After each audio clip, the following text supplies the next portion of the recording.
years old when this happened. Before that day, school was a place of growth and companionship. It was where I was supposed to feel safe, where I was meant to build a foundation for my future. But the events that unfolded and shattered that sense of security and left an undeniable mark on my soul. The emotional and psychological aftermath is an unrelenting torment. Post-traumatic stress disorder has become an unwelcome companion, invading the sanctuary of my mind with flashbacks and anxiety and a profound sense of vulnerability. The simplest of sounds, a door slamming shut, a distant shout, can trigger an overwhelming surge of panic, transporting me back to the terror of that day. Sleepless nights are plagued by vivid nightmares, and the stress and anxiety is often manifested by physical symptoms. Things that were once so simple became so difficult. I couldn't even walk into a public bathroom for months afterwards. Be left home alone for any amount of time, or make it through a school day without experiencing debilitating panic attacks. Relationships with loved ones have been strained as we all navigate the aftermath together. Simple joys are now clouded by the specter of once was, and the path to healing seems never ending. While I am grateful to be alive, the weight of survival is a complex and conflicting emotion. I feel a responsibility to honor the memory of those who were lost, yet the guilt of living when others did not is a heavy burden that I and others like me must bear. Your Honor, I humbly request relief from the duty that may one day require me to confront the defendant at a parole hearing.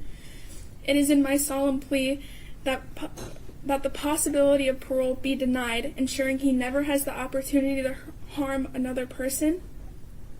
As you deliberate on the consequences for the defendant, I implore you to recognize the enduring impact on survivors.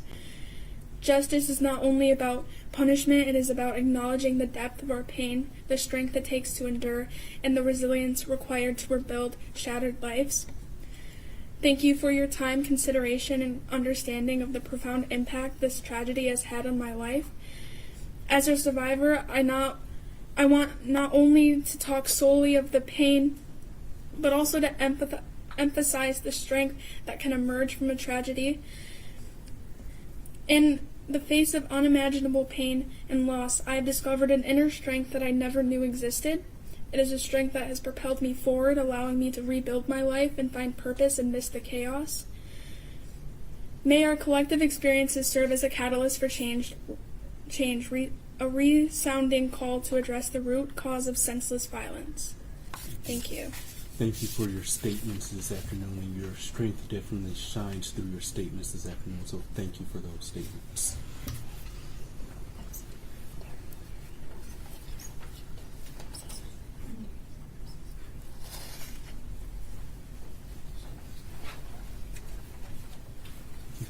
Next speaker is Miss Christina Nunez. Thank you. Is she a minor? No. Thank you. And good afternoon, ma'am. If you could, please state your name for the record. Yep, I'm Christina Teles-Nunes. Thank you. You may proceed with your statement. Thank you, Your Honor. I will be reading on behalf of my younger sister. This is her statement. I'm currently a 17-year-old junior at Oxford High School. I wanted to reach out and share my story in order to make my peers feel less alone and to be an advocate for myself. New to Oxford, I was a freshman when the security of my school was broken. At 15 years old, I was put in a scenario where a classroom of less than 10 students and no teacher had to lock down.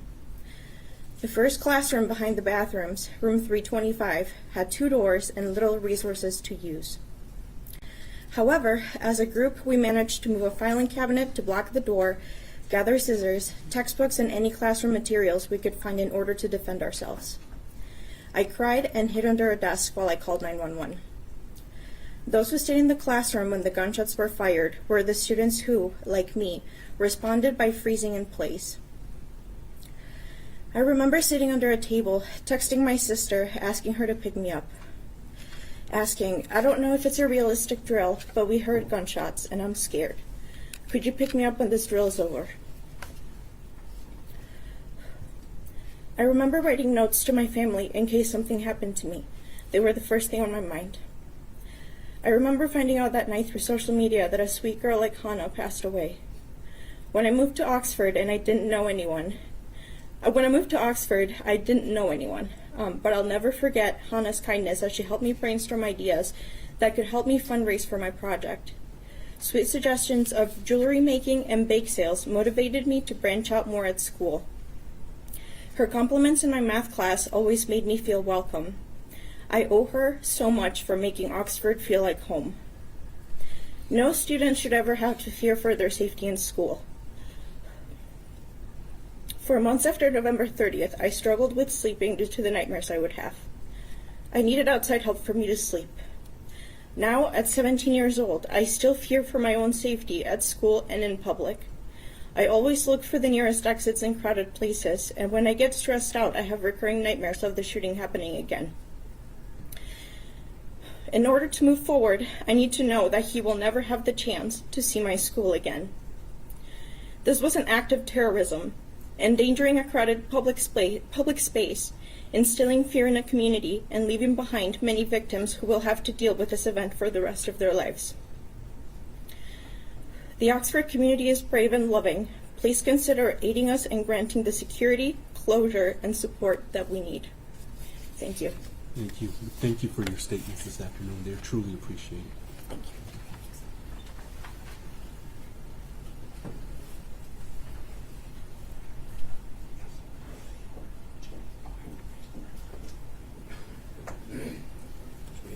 The student's uncle who will be reading on his behalf. Thank you. Good afternoon, sir. If you could, please state your name for the record. My name is Jeff Bean. Thank you. You may go ahead and proceed with the statement. Thank you. I'm reading today for my niece Imani Tenorio Penter, who was a junior at Oxford High School in November of 2021. Deputy William Bean has worked at Oakland County Jail for 36 years. He became a second father figure when I was 3 years old. I look up to him every day. And even though he has been a sheriff deputy for this long, I can confidently say that I have never heard a live gunshot until November 30th, 2021.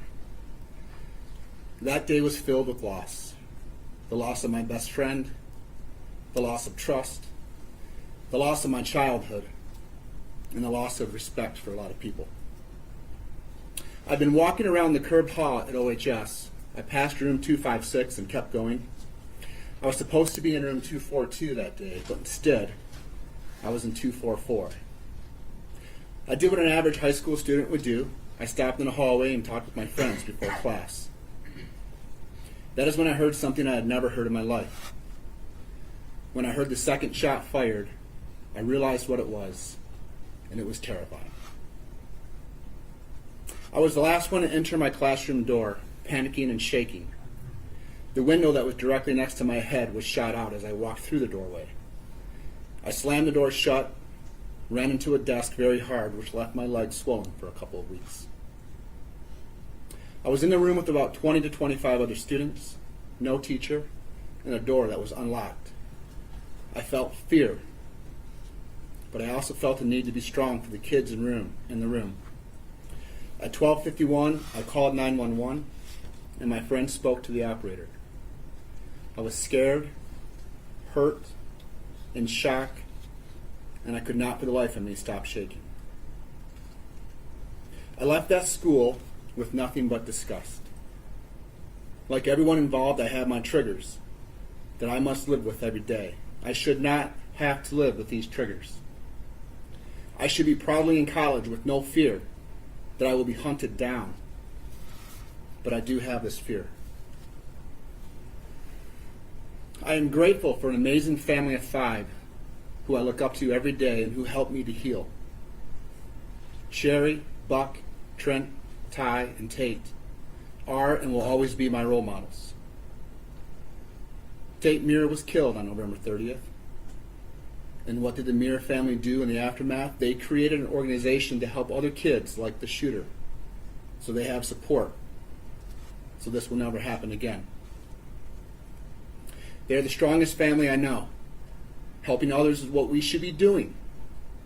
But instead, we're here today trying to decide if the shooter should have life in prison with or without a chance of parole. This person should have life in prison. with no chance of parole because Tate, Hannah, Justin, and Madison have no chance of going to college, no chance of getting married, no chance of having children, or even simply eating dinner at the table with their families again. I am overwhelmed by the unfairness these 4 families have to suffer through and the 7 who are going through a very long recovery process. The shooter stole something for which I will never be able to forgive him. I also know the shooter wants to see this terrible trauma students, staff, and our community members went through on that day. But what he needs to know is this: our community is way too strong to allow that. So instead, we fight for what is right. We open beautiful gardens. We build and create organizations. We continue to share our art. And we donate organs. Thank you. Thank you, sir, for the statements this afternoon. I appreciate it. Thank you.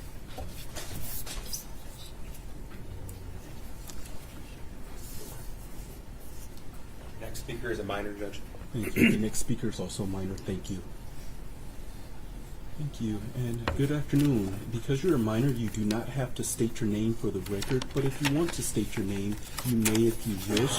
With that, you may go ahead and proceed with your statement. And good afternoon as well, ma'am. Thank you. My name is Grace Viviano.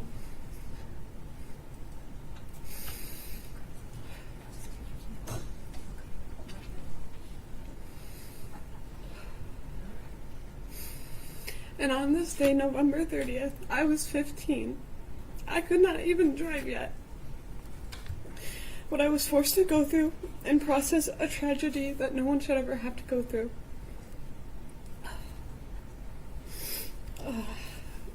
And I never thought this would ever happen at my school. After this day, I couldn't sleep for weeks. I had a lot of survivor's guilt and was overall angry. I was angry that this day made a place that I loved to be at, somewhere I felt safe in, somewhere I hated being. I never wanted to step into Oxford High School ever again, but I wasn't going to let him take that away from me. Now whenever I go to other schools or anywhere else, the first thing that I look for is an exit, just in case this were to happen to me again. Just in case I'd have to run for my life again. And for the waste of a human that's sitting in this room with us, love will always win. You will be forgotten in a few years, and the 4 that you selfishly took away from us will live on. In your honor, I hope, because of the terror and disregard for human life, I hope you give him life without parole. Thank you. Thank you for your statements this afternoon. It showed a lot of strength to be here, so thank you for that. Thank you. Thank you.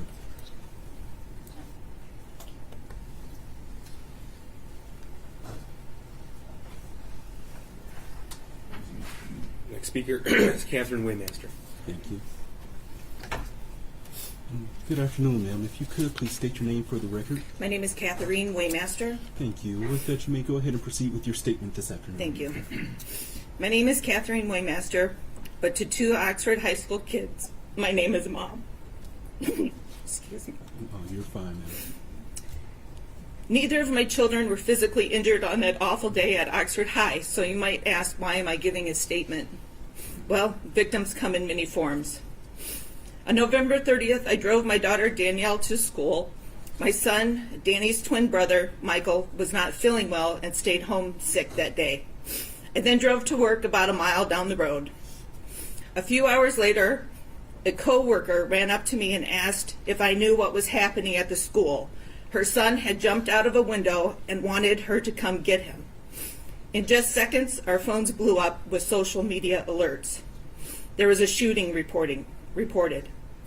I texted my daughter, "Are you okay?" She replied, "Yes, we're in a lockdown." I said, "Stay calm." She said, "We're in a lockdown?" At that moment, she and her teacher thought it was a drill.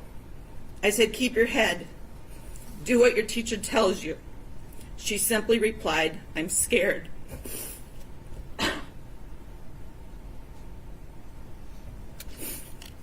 I ran out of work and headed to the school. I arrived in minutes before roads were closed and the bulk of the emergency responders had arrived. The radio announced that a shooter was in custody. But of course, no one knew at that point if there was only one. I watched as hundreds of emergency responders arrived. I watched ambulances unload empty stretchers and leave with full ones.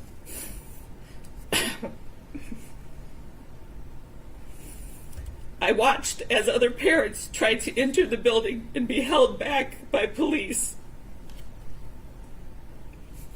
I watched a SWAT team suit up in full gear to enter a building where my daughter was still in. My daughter was in a classroom less than 50 feet away from where the shooting began. She was huddled in a corner with her classmates, holding items to use as weapons in case the shooter came in. My daughter chose to arm herself with the star from the top of the classroom Christmas tree to use as a stabbing device. Let that sink in.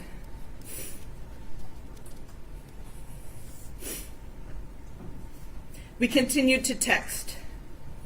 My daughter was using her Apple Watch because her phone was across the room in a holder along with all the phones of her classmates. It was by the door. Phones were ringing and buzzing like crazy as parents were trying to connect with their kids. My daughter was in that classroom because she wanted to drop off her backpack before she went to the bathroom. She had just left her friends, Phoebe and Eli. They would walk together almost every day at that time. Had she not detoured, had she stayed with her friends, what would have happened? That weighs heavy on her mind.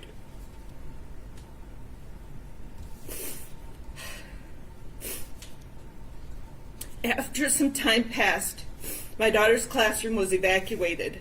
I then drove to meet her at the Myers Garden Center. As I rounded the corner of Oxford Road and Bray Road, I saw hundreds of kids heading to the safe place. Some running, many crying, holding on to each other. It's almost indescribable. I then turned into the store's parking lot. Hundreds and hundreds of parents were there. It was chaotic. By the front door of the store was a classroom of special needs kids. When I saw one boy there, the most innocent of innocents, looking around in utter confusion, I knew at that very moment that true evil had come into our lives. What conversation went on in that home that night, I can't even imagine. As for my daughter, it had always been her dream to become a teacher. Anyone who knows her would tell you she would make a great teacher. On November 30th, that dream stopped. The fear of having a student like the defendant scares her. She thought she knew him. They were in many classes together over the years. She saw no evil brewing in him. She's afraid she will not see evil brewing in students she might have as a teacher in the future. To cope, my daughter packs her days from sunup to sundown with activities.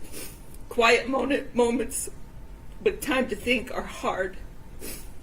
In the first few months, we would be up talking till 2 a.m, trying desperately to wrap our heads around why this happened. Being in crowds is difficult for her. The thought of living on a college campus frightens her. Loud, unexpected noises are hard to manage. Sitting in traffic is upsetting because there's no clear exit out of it. She struggles with maintaining concentration to complete tasks, and the list of impacts goes on. Excuse me. Although my son was not in school that day, he too has been deeply affected. He thought of the defendant as a friend. They played video games together in school when they had free time in class. The defendant would help him with homework in class. My son trusted him. My son trusted you.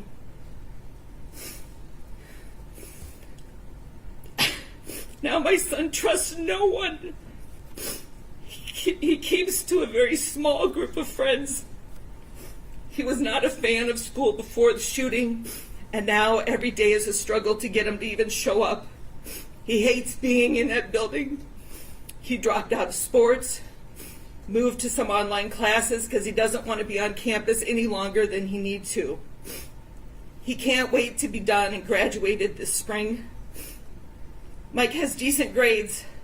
Imagine what he could accomplish if he actually wanted to be there.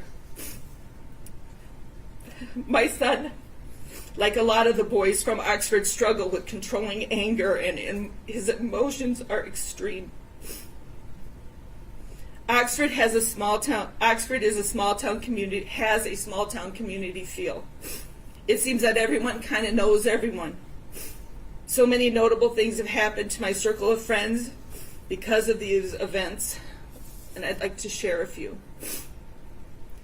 The kids of Oxford School were forced to leave their belongings in school that day.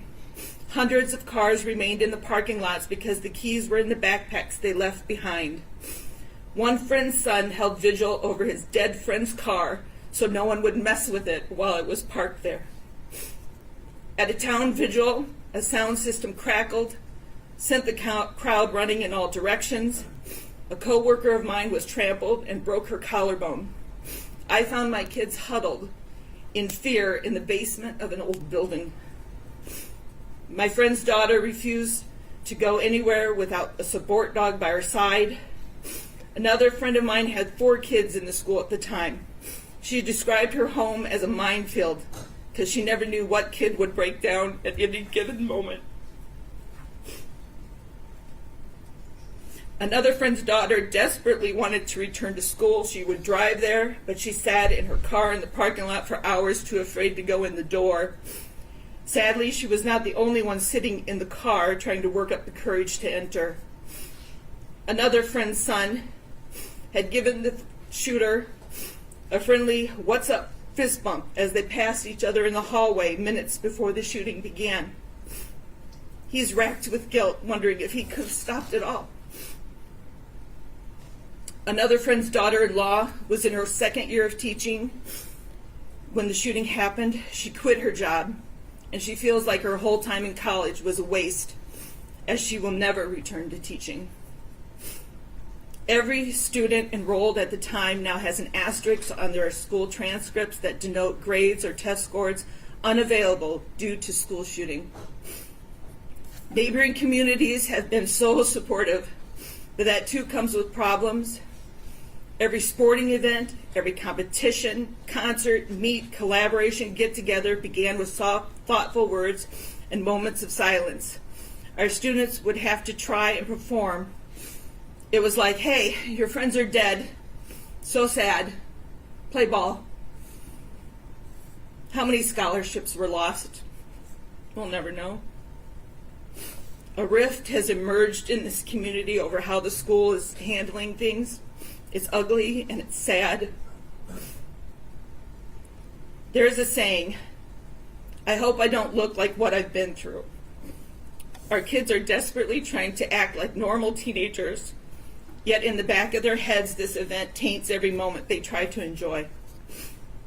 I have a lot of parent friends, and each one of us has one or more children grieving in so many different ways. It's heartbreaking. I feel that each of these kids deserve justice. There were nearly 1,800 students and staff in the building that day, nearly 300 first responders, and hundreds of parents like me all left to pick up the pieces of the defendant's quest for fame. On the count of terrorism, I ask this court to sentence Ethan to the maximum allowed, and I want to thank you for this consideration. After I wrote this statement, my daughter was asked to write an essay at school, and I would like to include the words that she wrote. She had to write a statement of something that changed her mind or changed her perspective, and this is what she wrote. "Since I was a little girl, I've always looked up and wanted to be a teacher. I remember playing in my bedroom with a school desk, making my friends be students, pretending to teach them. I can remember asking my sister to buy me a microphone so I could talk into it just the way that teachers did at school.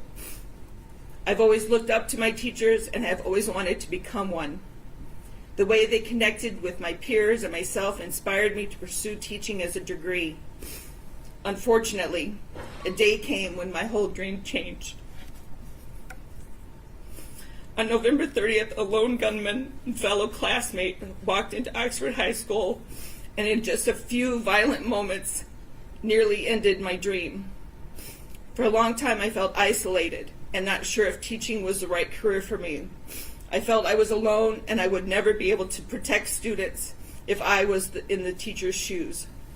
I started to explore other degrees, but nothing sparked me the way that teaching always has. I soon realized that I could not let the actions of one troubled individual stifle my passion for teaching. I know I will always have uneasy feelings walking in public spaces, such as schools, malls, movie theaters. This event has left a permanent scar on my mind. But since this time, I have found the love for teaching again. I have shadowed many teachers. I feel that if anything is to occur, I would be able to protect those students rather than anyone else. I have now been accepted to OU for elementary education, and I would not change a word. Thank you. Thank you. First off, good luck to your daughter at Oakland University. Thank you for your statements this afternoon, as well as the statements of your daughter. I listened very closely, so I truly appreciate that, ma'am. Thank you.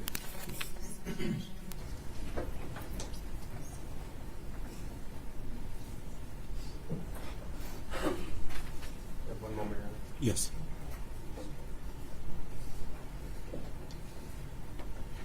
Judge, our advocates are going to confirm that nobody else is here to read. A minor student did ask that I read his statement for him. Thank you. You may proceed. His initials are E.K. November 30th is a day I will always remember. November 30th completely changed my life. Never in a million years did I think I would be standing here today talking about the impact the school shooting at my school had on me. I shouldn't even need to be here. But on November 30th, that all changed, and that distant thought became my reality, as well as everyone else in the Oxford community. Everyone knows what happened that day, so I won't share anymore, but I will tell you exactly how this boy changed my life. Ever since that day, I have constantly tried to find ways to heal and live with this new reality of life. What is this new reality? This new reality of life all stems back from the events that took place that day. I feel as if I can't live a life without worrying or being afraid of reliving what happened on November 30th. The thoughts of reliving that day haunt me. I think about it all the time, and that is something that shouldn't happen. I'll go to class and I'll constantly look for an exit. I'll be at a party and I watch everyone and not be able to have fun because the constant thought of something going wrong will always be in the back of my mind. Those events took my innocence in a way that I will never be able to get back. I used to be able to have fun and enjoy every moment of everything, but now I struggle to have fun because one individual took that away from me. At times, I hate that I am the way I am. I want to be able to have fun and live a normal college experience. But instead of having fun, I feel like I need to be proactive in case something happens, and I need to protective in case something happens. I need to get my people that I love out. Another big thing that hurts is when I go home from school, I expect to hang out with all of my closest friends from high school. Many of them I can and still do hang out with. However, one of them got taken away from us.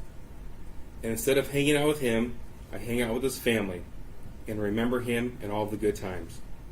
Or I go sit at his grave. When I'm around anything or anyone that reminds me of Justin, I get overwhelmed, as if he's there with us, but not physically. Even though it feels good to know he's there, it's still the hardest part. On that day, not only did I lose one of my best friends, but I also lost a teammate and one of my mentors. I played football with Tate and was on the verge of quitting, but if it wasn't for him and another teammate, I would have lost so many amazing memories and things I will forever hold. In the locker room, I see how Tate led everybody, and even though and even throughout the school, I strive personally to lead like him. At the time, I was 18. An 18-year-old should never have to experience the events that my community and I experienced. Nobody should, ever. Now, almost 2 years later, I still struggle with the effects and feelings that I developed after that day. As for sentencing, I feel like all of the community wants only one thing, which would be for this boy to be sentenced to life without parole. To end off my impact statement, I just want to say that this is very hard for me. Not because of the person sitting across the room with handcuffs, but because it's hard to relive everything that happened over and over again. I also never wish this pain on anybody else, and I could never imagine how the families feel, and I think about them daily. I love everyone in the community and will never forget. Thank you, Judge. Thank you, Mr. Case. Judge, we have no further victim impact statements. Thank you. With that, counsel, please approach.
With that, we're going to take about a 10 to 15 minute break.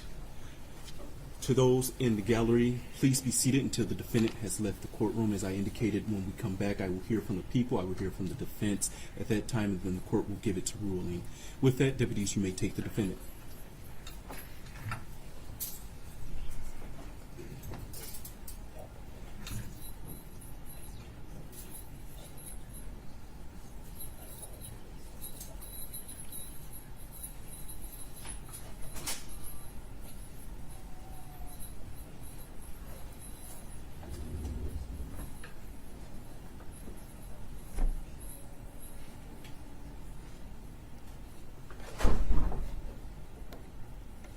Thank you. With that, court stands in recess. All rise.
Amy, can you just watch the cord?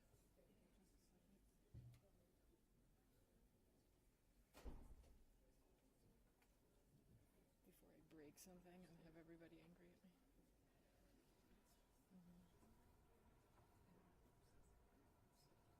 Oh, I think the tables are too close to each other. Way heavier than I thought. Oh, yeah, that is not moving on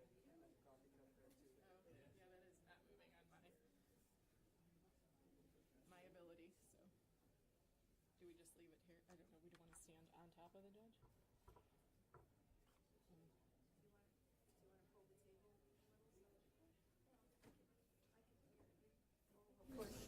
It isn't going to take much, actually.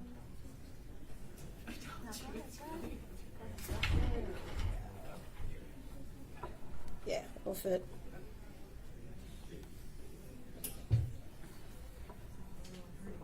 What's the blue wire, though?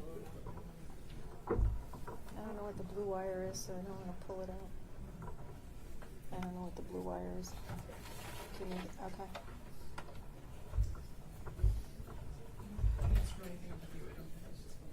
Is that about? Yeah. Is that good?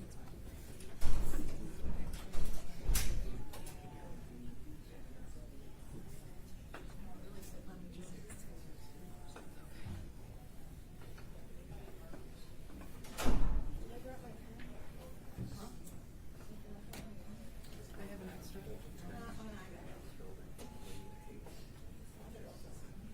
Oh, there it is. I got it.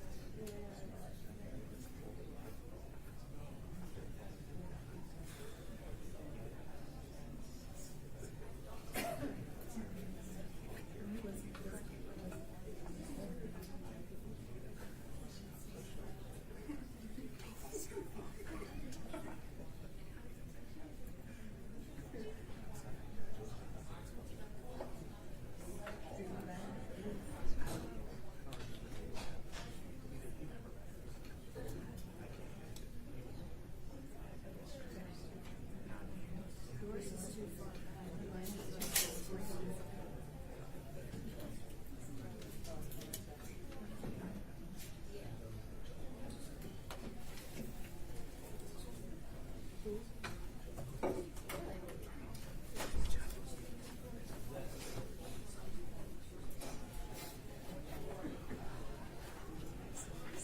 Thank you. You may be seated.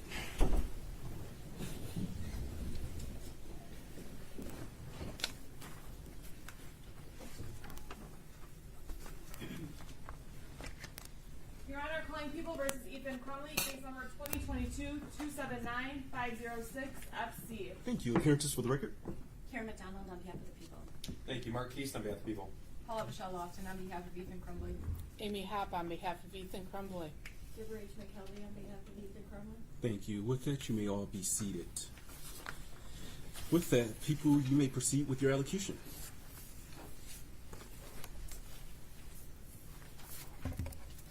Your Honor, we presented extensive evidence at the Miller hearing.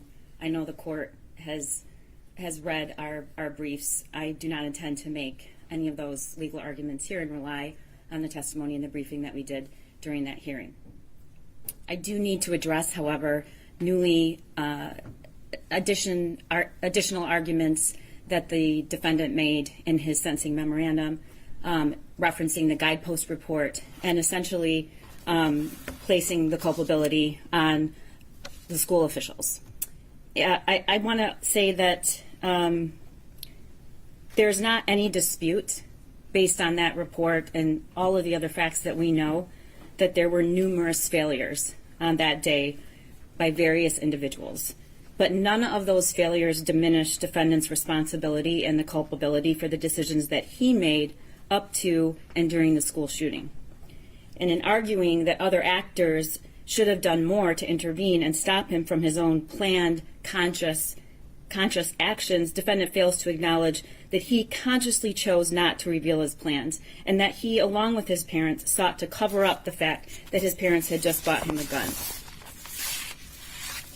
And finally, all of those were decisions, there were numerous decision points where he had an opportunity to choose another path, had an opportunity to say, I want help, I'm planning on shooting this school up in that office. Despite the failures that occurred that day, I do not believe that it is, I find it hard to stomach that those arguments could be used during these proceedings to somehow take the culpability away from the defendant. The court heard from some of the victims during the Miller hearing. However, as the defense argued and objected numerous times, it was not a victim impact statement. That hearing was indeed not about victims, not about hearing from victims. It was about the defendant and his actions. Your Honor, today was about victims. Today we learned their names, their faces, and we heard their voices. It's been 2 years. 2 years. The statements made here today are just a small portion of the victims, and their statements are only brief, but they reflect hundreds and hundreds of others. I'm not sure if the court is aware, but there were a lot more victims who initially intended to give their oral statements, and as today approached, and even today, decided that wasn't something that they could do, which is further evidence of the trauma.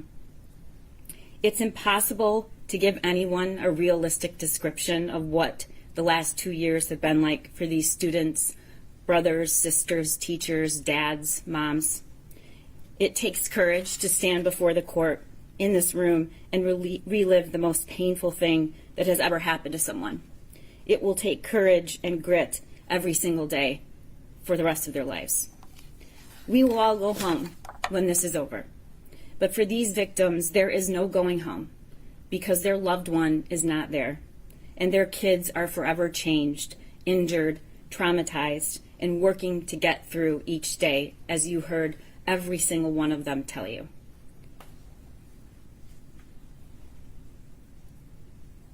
There were common themes from these students. They don't trust anyone anymore.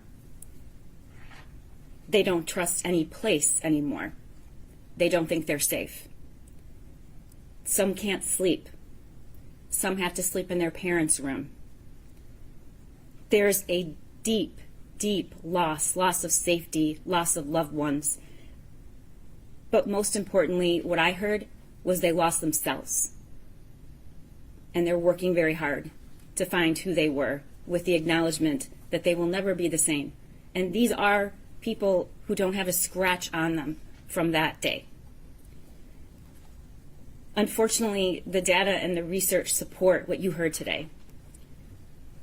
Escaping without a physical harm, we know, for hundreds and thousands of children and educators who survive these tragedies carried out, leave scars for years to come.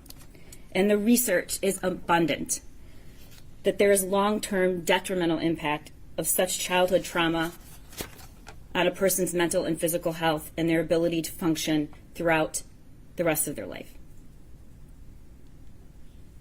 The terrorism conviction and charge gives these students and parents a voice, and I thank you for hearing it. We also heard from the parents and family members who had their loved ones murdered that day, and we also heard from students and a teacher who were physically injured that day. And they were brave, and they told you a lot. But here's what they didn't tell you.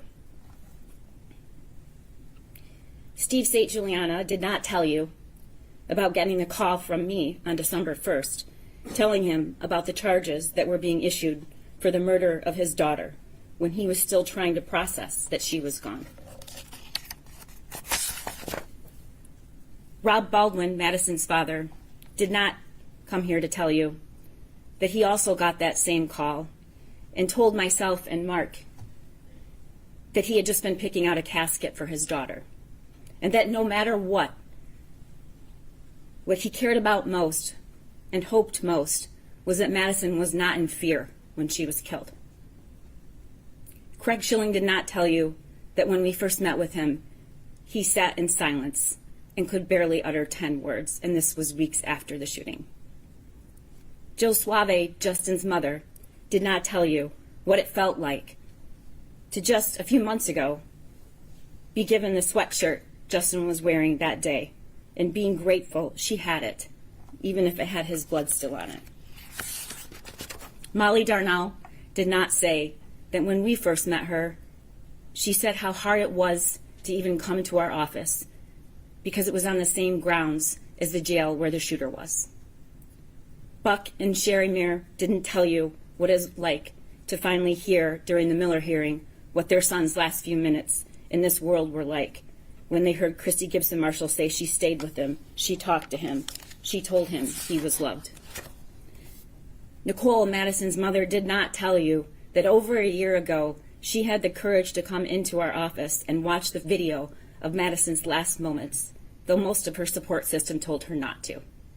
She did not say that watching her dear Madison crouch down against the wall with her hands over her head in terror as the shooter walked to her and shot her at close range, that it was like losing Madison all over again. Or when she asked to see the footage of just before the shooting 3 times and asked us to stop the image, holding her hands up to the screen, trying to memorize the way Madison's ponytail looked and the clothes she was wearing that day. Keegan did not share that the first time we met him was 2 years ago at his home. He was a foot shorter and at least 20 pounds less. He was wearing a hoodie and he wouldn't make eye contact. He seemed to be visibly shrinking from what had happened in that bathroom. In the 2 years that we have known him, he didn't stay in that same place. In fact, he refused to shrink. He grew, and he is stronger, which is remarkable given what we have asked of him, particularly in his testimony in the Miller hearing. We have been poring over these images and pictures and evidence for 2 years. We have watched and listened and provided support and communication the best we could to hundreds of these victims.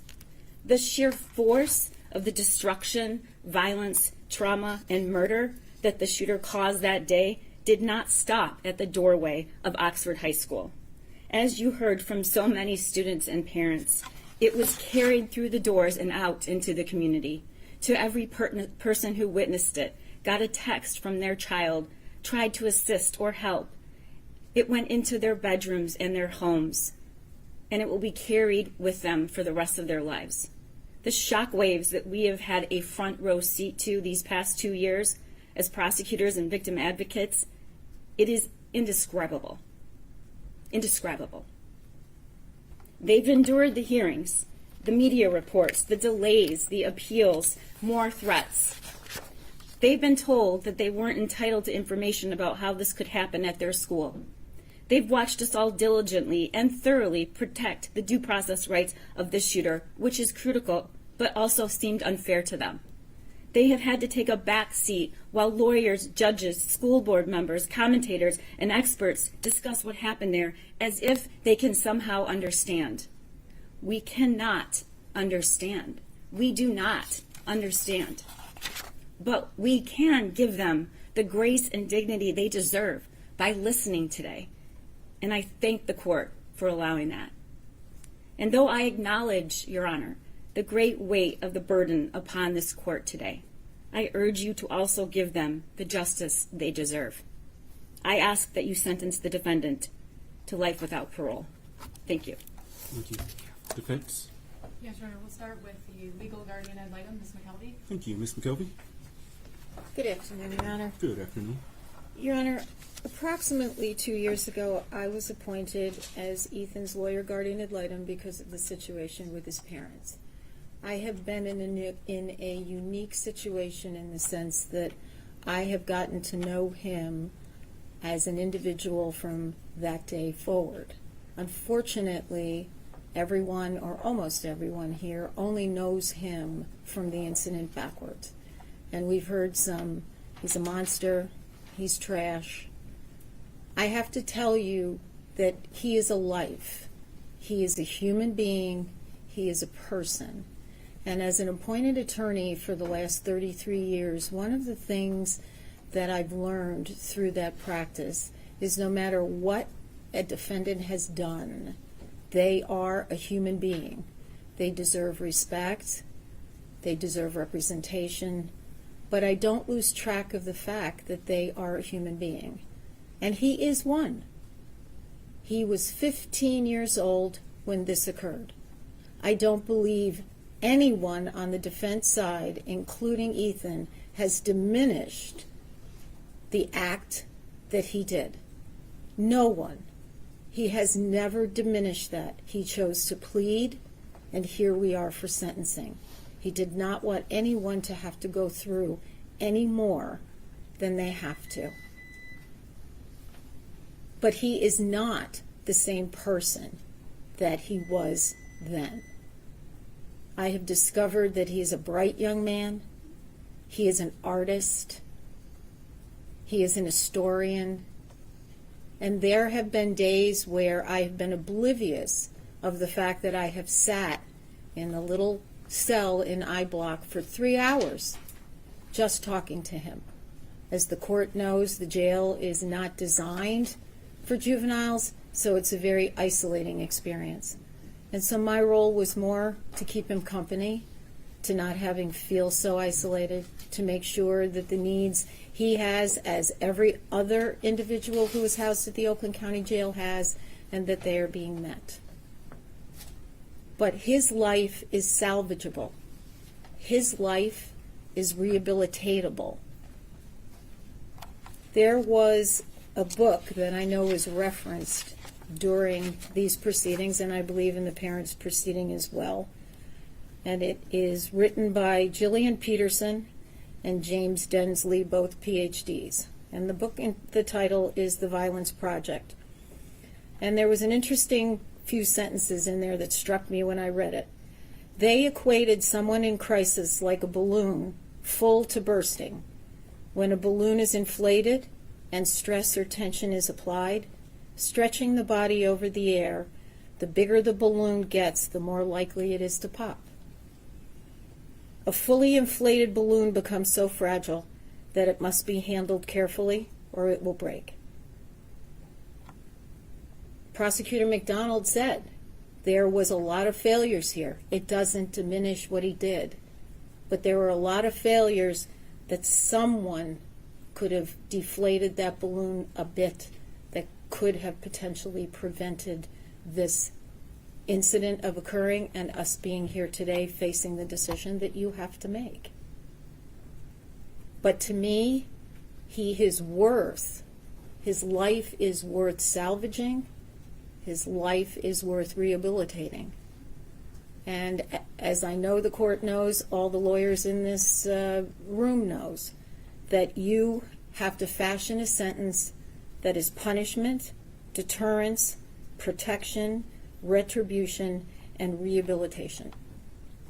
And if you look at him as a human being who is salvageable, who is rehabilitatable, then life in prison without parole is not the appropriate sentence. I have always been impacted by Brian Stevenson, who is the author of Just Mercy, A Story of Justice and Redemption, when he says, each of us is more than the worst thing that we have ever done. And I know everybody who spoke today probably cannot see that in Ethan, but his life is worth more than the worst thing he did, and what he did is probably the worst thing that anybody could do on the face of the earth. But I care about him, I know his team cares about him, and his life is worth not life in prison without parole, but is worth a term of years. And I ask you to sentence him to a term of years. Thank you. Thank you, Ms. McKelvey. Ms. Lofton? Ms. Hopp will go next. Thank you. Very briefly, Ms. Hopp, because I know that you all, I don't want your arguments to overlap, and so I'll listen to arguments, but go ahead, Ms. Hopp. Good afternoon, Your Honor. Good afternoon. My purpose in speaking today is to address two specific issues. First is the issue of making bombs for Hitler. I first became aware of this book because of media reports. As recently as Your Honor's opinion has mentioned this book because it was Ethan's favorite book. This book is published by Scholastic Publications, which, as Your Honor probably knows, and many people in this room do know, Scholastic is an organization, a company that specifically provides books to schools. They provide them to students in schools through those little newsprint flyers that come home once a month, once every other month, for parents to buy books for their children. They run book fairs in schools. They provide opportunities for teachers to buy their books to have in the classrooms. This book is about 200 pages. I've read it twice now. The age group that this book is geared toward is 9 to 12 years old. This is not, despite the title, and that's kind of why I'm addressing this book, it's not a pro-Hitler, pro-Nazi book. It's not a how-to on how to make bombs or anything of that sort. What this is a book based on the real-life stories of, in this particular case, a Ukrainian person who during World War II was kidnapped at the age of 9 and enslaved by the Nazis. These stories came to light after the fall of the Soviet Union in 1991. Ethan loves history. This book is about the 9-year-old main character who once was kidnapped, was thought of as a useless person because of her age by the Nazis who took her. She went on to arrive at the first work camp where she was enslaved, to be treated as, referred to, and called as subhuman solely because of her ethnicity, being Eastern European. It follows her as she worked in the very brutal slave labor camps, as first in the laundry, then because of her, and I use quotes for these, deft tiny hands, attention to detail, and patience, was moved to the metal works building of that work camp. At the metal works building of that camp, they prepared the bombs that the Nazis used. Her specific job was to load those metal bombs with gunpowder. She and the 5 other girls, because they were all maybe 15, 13, 11, 9 years old, came up with the idea of replacing the gunpowder with the dirt around their work facility in order to purposely sabotage the bombs of the Nazis, because they were anti-Nazis. They were hoping for the day when the Allies would free them not only from Hitler, but from Stalin and his force or influence over the Ukrainian citizens. This is one book in a set of 3, each from a different perspective. This particular young lady had a younger sister whose life was very different.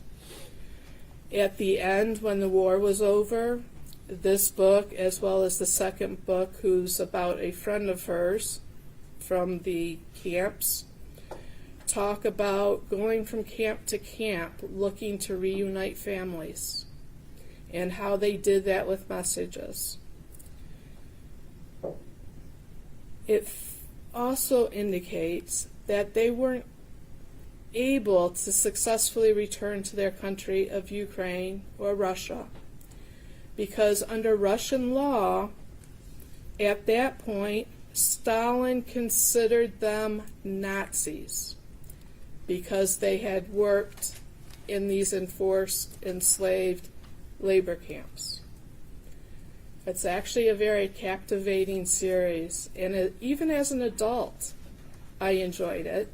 And I'll disclose I have a major in history, so history is also close to my heart.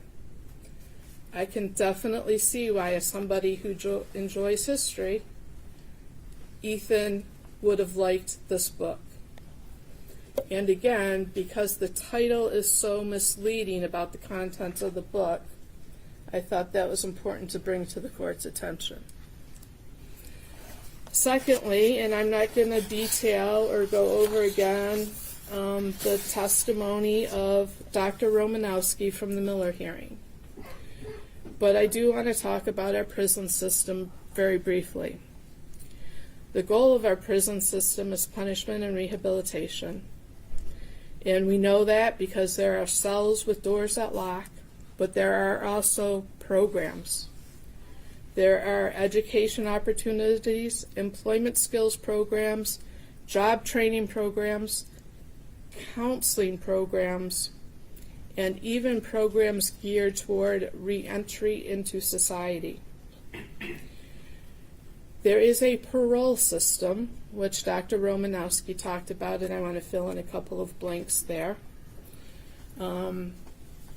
If given a term of years, which I am asking the court to do, Ethan would be eligible at the minimum number of years for parole. There is a board that would review his eligibility. Part of what they look at is a worksheet that includes all of the crimes he's committed, all of the programming he's participated in, and the extent to which he participated.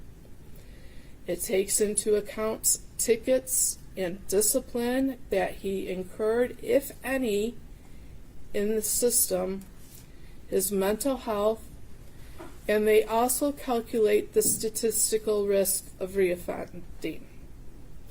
This is all brought down to a number which tells them what risk Ethan or any other defendant in the prison system has of reoffending, low, medium, or high. And that's part of the basis of the parole board's decision. The other part depends on input from the prosecutor's office, input from victims and victims' families, an interview with the defendant, him or herself.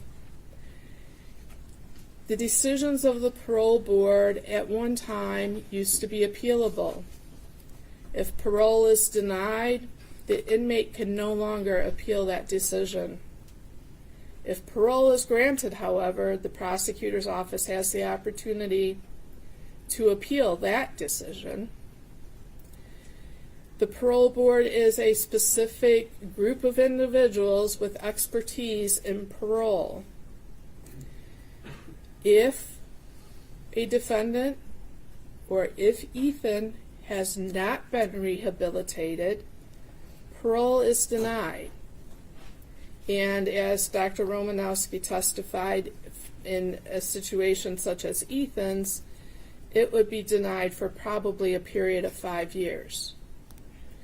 There could be a situation where, depending on Ethan's participation, that he may be eligible for parole within the lower numbers if he were given a term of years.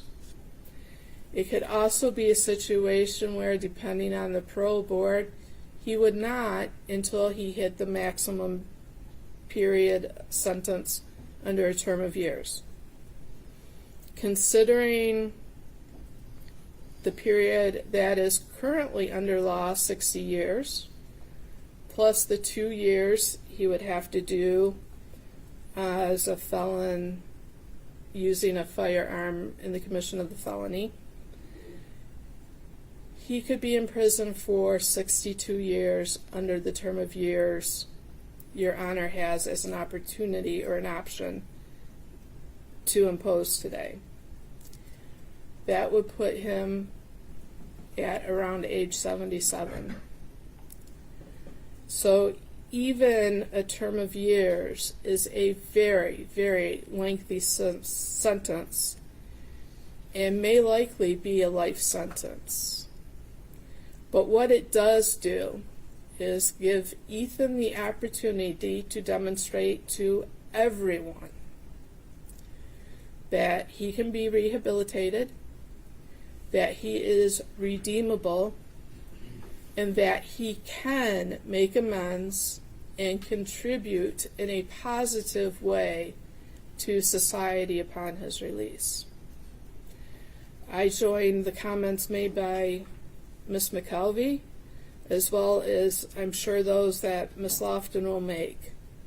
The Ethan I met 2 years ago is not the Ethan that sits here today for sentencing.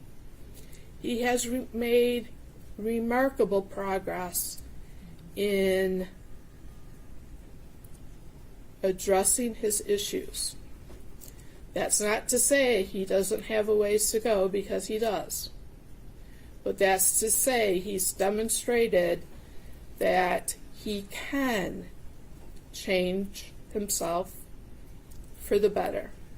And for those reasons, I ask Your Honor to consider a term of years as opposed to life without parole. Thank you, Ms. Lofton. Your Honor, nothing that I discuss is meant to be an attempt to take away from the pain and loss that we just heard about. The pain is palpable, it is real, and I don't mean to invalidate that with my comments. But as Ethan's defense attorney, my job is to tell this court what I know about Ethan and what I believe the sentence should be. We submitted a lengthy sentencing memorandum, and I know the court takes time to review all that, so I'm not going to repeat everything. But due to the gravity of this decision that the court will make, I want to highlight a few things. I would first like the court to know that Ethan is supported today by his aunt who came in from out of state. Also, a number of juvenile lifers were here this morning, but had to return back to work. I know that the court reviewed the letters that we submitted, and we ask that you continue to consider those prior to sentencing. I first met Ethan on December 4th of 2021. That day, I met a broken, an extremely sad and hopeless kid. He didn't look up. He didn't make eye contact. He barely spoke. In the first few months, I wasn't sure that we would actually make it to sentencing. He was depressed and still suffering from the mental illness that he came in with. After being arrested, he never saw the news or social media or the vigils that were held.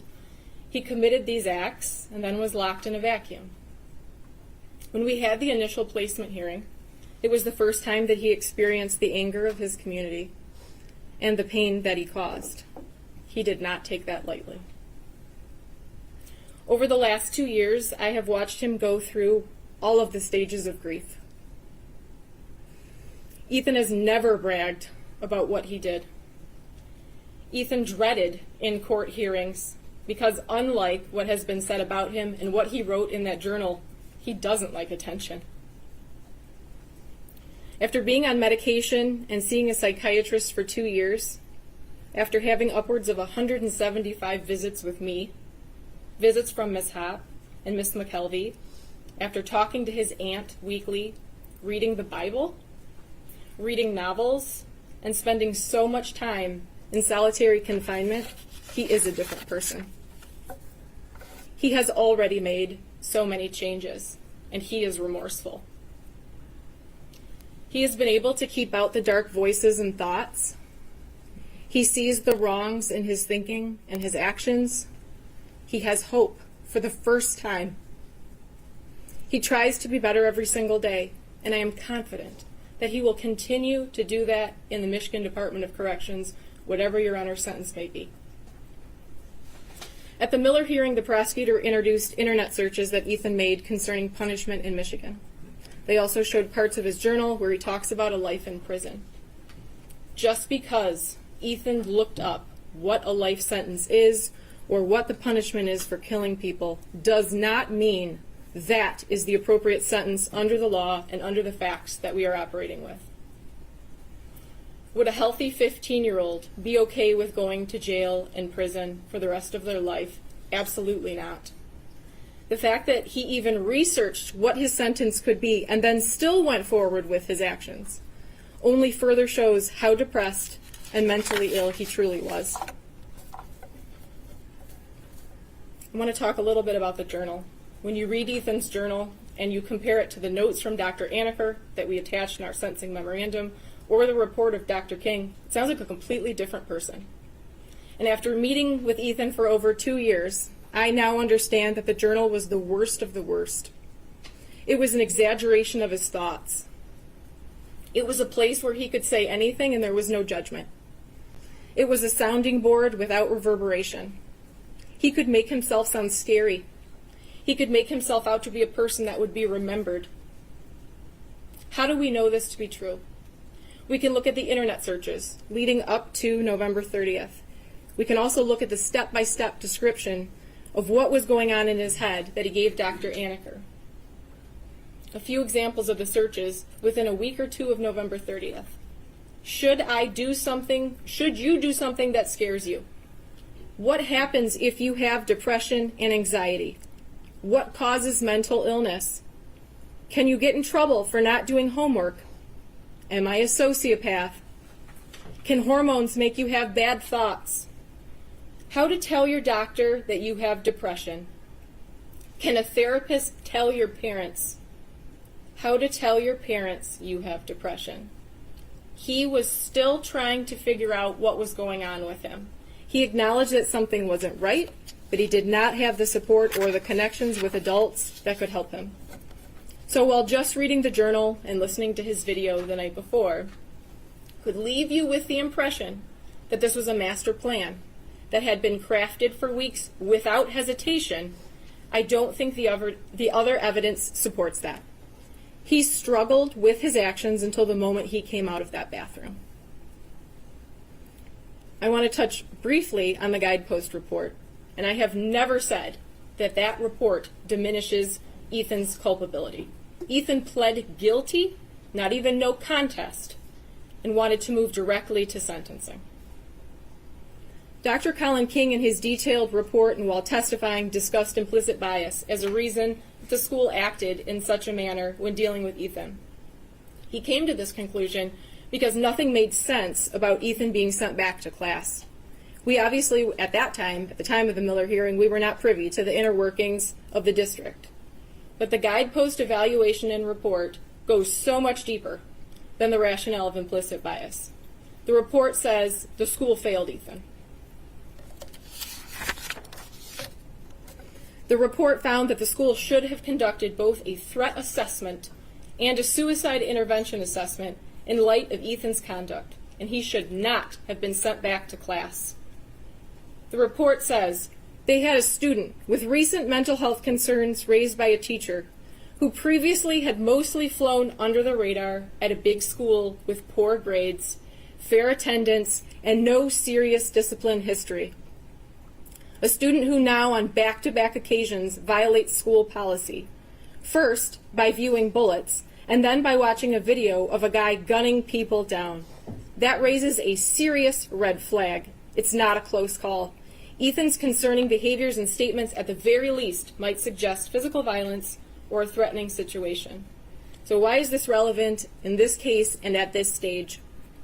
Again, this report is not offered as an excuse or justification.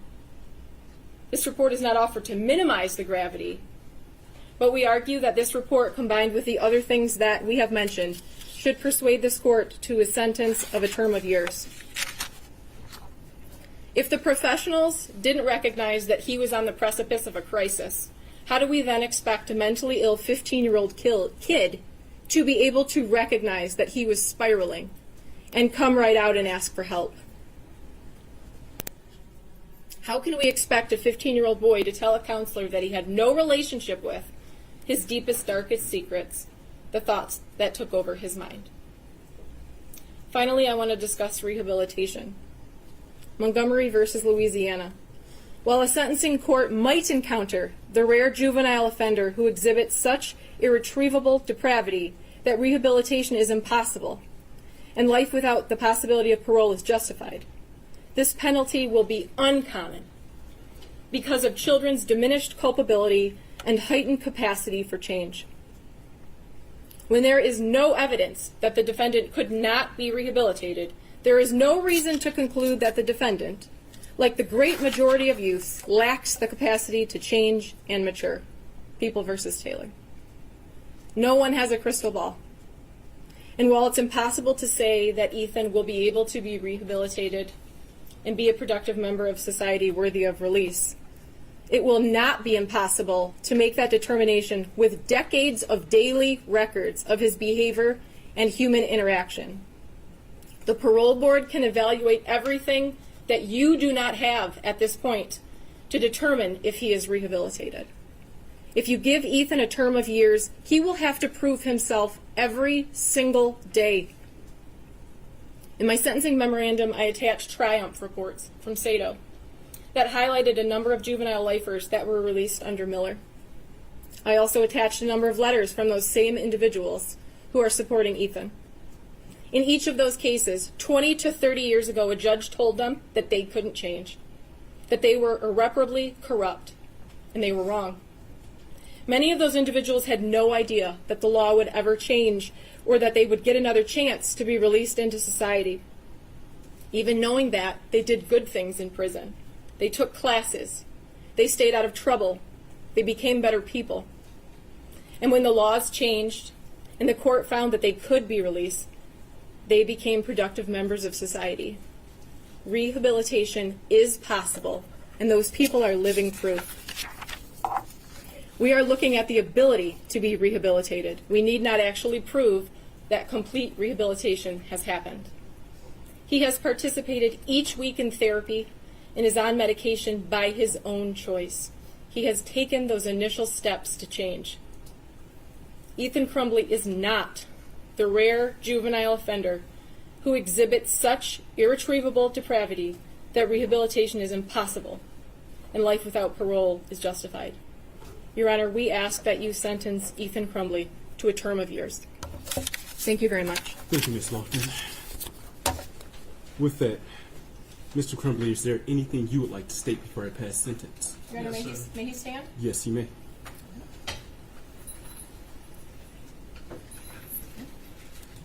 Thank you. You may proceed. I'd like to thank you for letting me speak, Your Honor. We are all here because of me today, of what I did. My actions were because of what I chose to do. I could not stop myself, but I am the one who led to why we are here today. I do not diminish any ability to anyone who could have stopped me, of anyone of a school or parents. They did not know, and I did not tell them what I planned to do, so they are not at fault of what I've done. I am a really bad person. I have done terrible things that no one should ever do. I have lied, been not trustworthy. I've hurt many people, and that's what I've done, and I'm not denying it, but that's not who I plan on to be. Whatever sentence it is, I do plan to be better than I am. I don't know if you'll believe that, but records of 15, 20, 25 years can show that it will change. Because it may not show it now with only 2 years of records, but I am trying. And all I want is for the people I hurt to just have a final sense of culpability, that justice has somewhat been served in any capacity that they can recognize it with. Any sentence that they ask for, I ask that you do impose it on me, because I want them to be happy, and I want them to feel secure and safe, and I do not want them to worry another day, because I really am sorry for what I've done, for what I've taken of them. I cannot give it back, but I can try my best in the future to help other people, and that is what I will do. So, thank you, Your Honor. Thank you.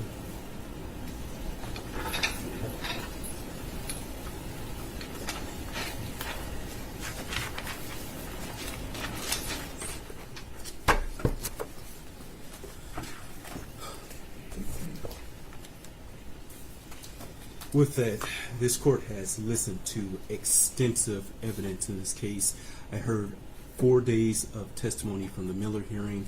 I've presided over numerous placement hearings. I conducted the initial placement hearing in this case, and so the court is fully aware of the defendant's upbringing. I'm fully aware of the circumstances that brought him before the court. First, to the victims of the deceased, the court sends out its sincerest condolences to their family. To the injured victims and to those victims as it relates to count 1, terrorism causing death, thank you for your courage and strength in speaking today, as well as sending written correspondence. As counsel has pointed out, the court has read everything that you've submitted. I've read the defendant's sentencing memorandum. I've read the people's response thereto. I've read all of the exhibits that were attached, and I've read every single victim impact statement over the course of 3 days. Probably took me closer to 36 hours to read all of this, and so I've read everything and have gone back through the complete file. The letters truly gave the court a sliver of insight into the unique and amazing personalities of Justin, Hannah, Tate, and Madison. The court cannot begin to imagine the fear that the parents of those students at Oxford High School had on November 30th, 2021. I cannot even begin to fathom. To have to wait in mire to see if your loved one would return is heart-wrenching, and that's true terror. And not to have your loved one show up at Mire, the court could not imagine the pain. I know that whatever sentence the court imposes will not bring your loved one back or cure the mental anguish or lifelong physical scars that some of you have. But I hope that this sentence does allow you to close one chapter in your life.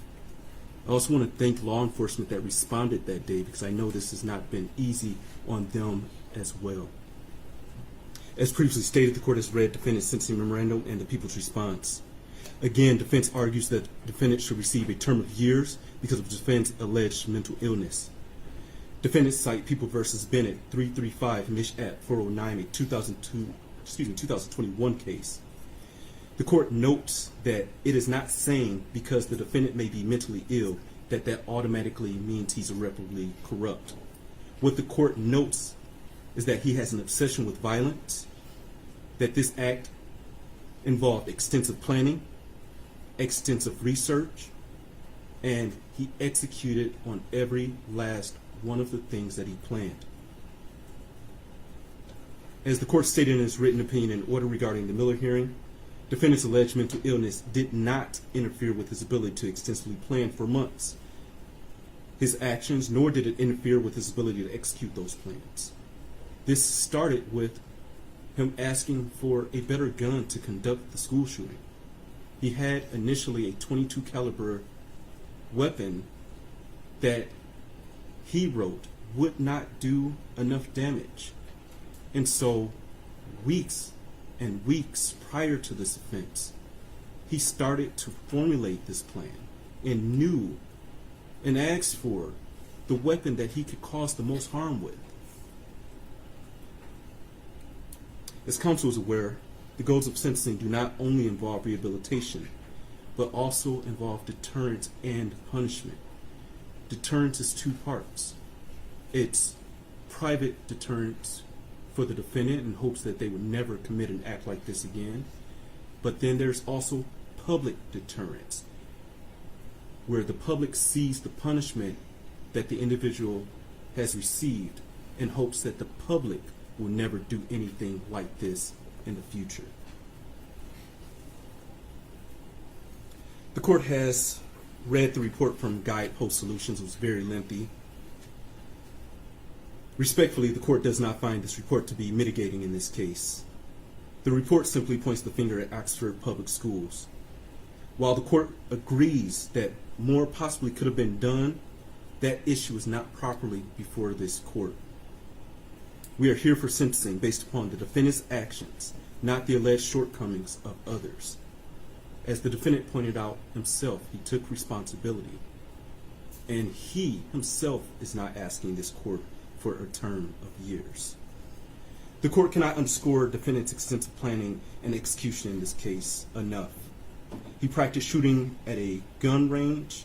He practiced racking and unracking the gun. And on November 30th, 2021, he could have chosen not to conduct the school shooting. When his parents were called to the school on that morning for his drawings, he could have said something then. He had a gun in his backpack at that time. When the school counselor advised the parents to please get him help within the next 48 hours, he could have stopped then and simply accepted the help that was going to be offered for him. Because according to the reports, his mother said that she'd get him the help. He could have changed his mind. Unfortunately, after shooting the first person, Phoebe Arthur, he could have changed his mind at that point. But he didn't. He continued to walk through the school, picking and choosing who was going to die. As the defendant said in his own words, this is nobody's fault but his own. He stated this afternoon that with help, that probably would not have stopped him. That is absolutely concerning to this court. The court apologizes to the victim for the bluntness, but defendant shot and killed Justin Schilling at point-blank range after having him get down on his knees in front of another student. He shot Hannah, who was already shot once before. He walked up to her to finish the job by shooting her again. That is an execution. That is torture. He shot most people multiple times. And as he wrote, he did this for notoriety. And he wanted to go down in history as the biggest school shooter in Michigan history. The court cannot ignore the deep trauma defendant caused to the state of Michigan, but in particular the Oxford community. The court simply cannot ignore that. The court notes that teachers and students returned to Oxford High School after this tragic event. The court cannot even fathom or imagine walking through the halls of that school knowing that your fellow student, your friend, your classmate was killed in a restroom or in the hallway. Most, if not all, of the letters that I read advised the court that there are a significant number of people in Oxford that now have PTSD, that now have survivor's guilt, and deep depression that arose from this incident. Defendant's actions clearly created a new normal for all of the individuals involved, and all of those indirectly impacted as well. Unfortunately, this is what the defendant wanted, as he wrote in his journal. He wanted to see the impact of his crime, which is why he did not take his own life. Again, this goes back to the defendant's extensive planning. He chose not to die on that day because he wanted the notoriety. The terror that he caused in the state of Michigan and in Oxford is a true act of terrorism. Respectfully, defendant is the rare juvenile before this court. The court, having read the PSI and being fully familiar, but before I get that, I will also note that counsel brought up an issue of making bombs for Hitler.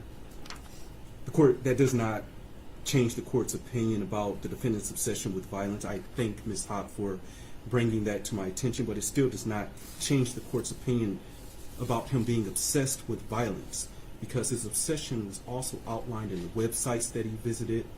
His obsession was also outlined in his extensive drawings of violence. And his obsession continued, as I noted in the court's opinion and order, even while he was in the Oakland County Jail. With that, the court, having read the PSI and being fully familiar with the defendant and the underlying facts of this case, believes that it is in the best interest of justice, as well as proportionate to the needs of this case, to sentence defendant as follows. As it relates to docket 2022-279-506 FC, count 1, terrorism causing death. Sentence of the court is that defendant shall serve life without the possibility of parole, credit for 8 days served.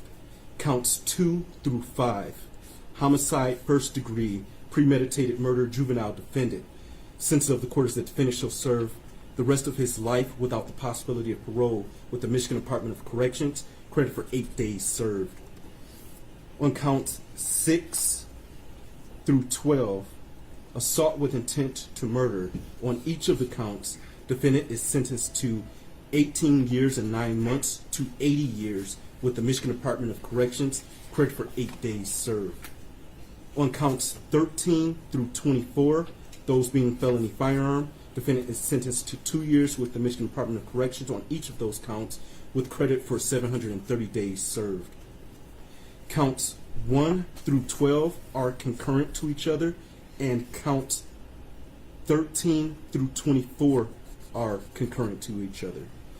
Count 1 is consecutive to count 13, count 2 is consecutive to count 14, count 3 is consecutive to count 15, count 4 is consecutive to count 16, count 5 is consecutive to count 17, count 6 is consecutive to count 18, count 7 is consecutive to count 19, count 8 is consecutive to count 20, count 9 is consecutive to count 21, count 10 is consecutive to count 22, count 11 is consecutive to 23, and count 12 is consecutive to count 24. All of those consecutive counts are by reason of the felony firearm statute. Is there a challenge to restitution here? There is not, Your Honor. Thank you. Restitution will be set in the amount of $20,781. State costs will be set in the amount of $1,632.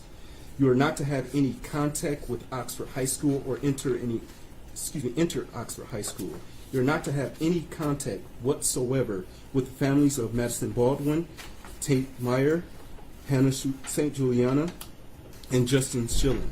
Also, you are not to have any contact with the following victims or their families, that being Phoebe Arthur, John Osito, Molly Darnell, Riley France, Elijah Mueller, Kylie Osage, Aiden Watson, and Keegan Gregory. And I will note that restitution is payable to the Crime Victims' Right Compensation Program. With that, Michigan Department of Corrections, did I miss anything? Your Honor, may I ask the court to order 130 crime victims fee, $60 DNA cost, and DNA testing? Thank you. DNA cost is $60, Crime Victims' Right fee at $130. Did I miss anything else? DNA testing, Your Honor. DNA testing is hereby ordered. Thank you. With that, Ms. Crumbley, you are entitled to file an application for leave to appeal. If you are financially unable to retain a lawyer, the court will appoint a lawyer to represent you on appeal. The request for a lawyer must be filed within 42 days after sentencing. Your attorney is going to be handing you an appellate rights form, sir. Do you acknowledge receipt of the appellate rights form? Your Honor, I have tendered that to my client. He has signed it, and I will tender it to the court. Thank you very much. With that, counsel, anything else for the record? Not from people, thank you. Nothing from defense. Thank you very much, Your Honor. Thank you very much. With that, deputies, you may take Mr. Crumbley. To those in the gallery, please be seated until he is exited.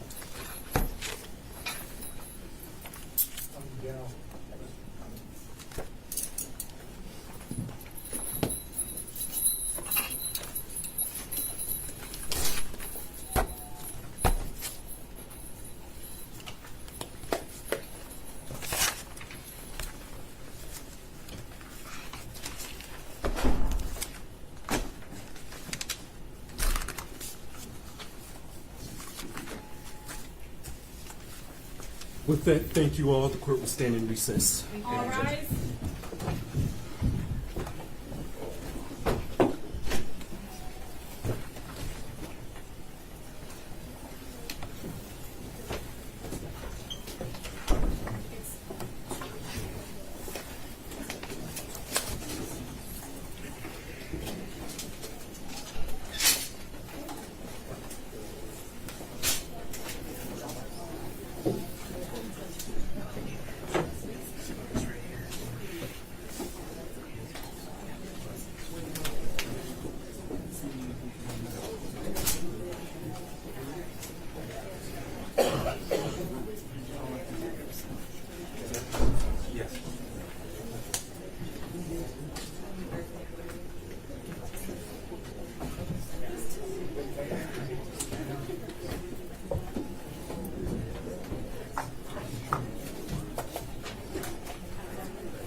I'm available to meet if that's what you guys want.